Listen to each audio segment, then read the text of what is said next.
Like all top competitors, Sam Green has had an interesting year.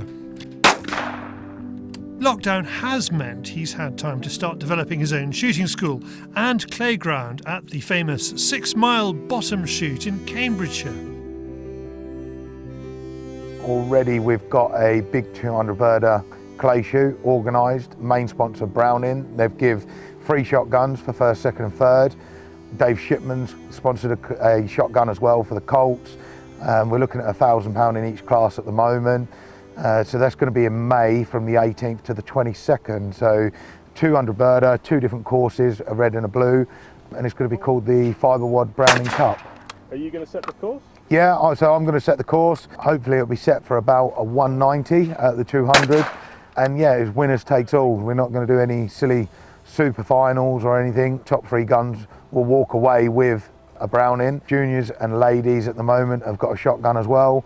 So yeah, there's lots going to go on. We're going to have trade stalls and all sorts happening. Hold on, super finals. So you don't like super finals then?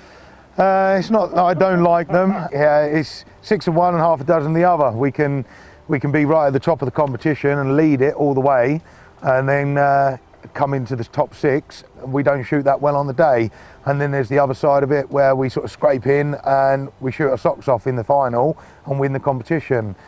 I sort of believe that if you've won the competition, you've won it, and that's it. I don't think there should be finals and things, but then we wouldn't moan if we just scraped in and won it ourselves. So it's 6 of one and half a dozen the other, I believe. If it was further out, a lot more power. In this series of films, Sam will take us through some game-style targets and iron out clay shooting techniques while instructing young competitive shot Will Page and keen game and clay shot Phil Rust. We start with a high crosser.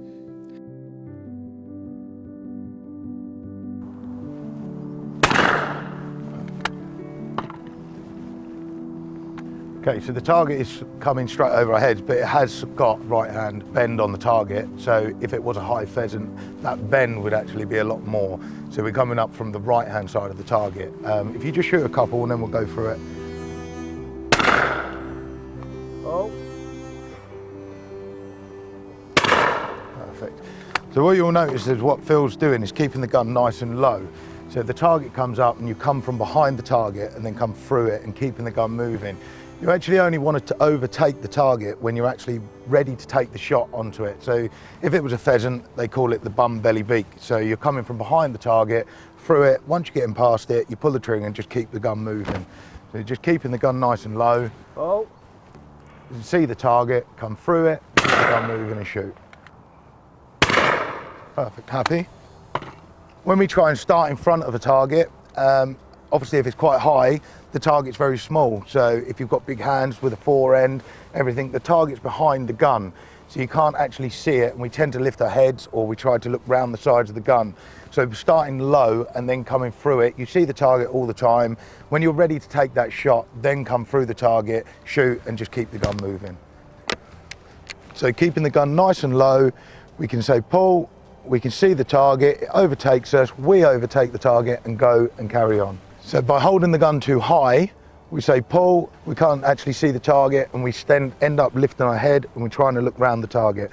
So we always want to keep the gun lower than the target, so then when we actually say pull, we can see the target, we can come up, through and then shoot. We get a good vision of the target all the way.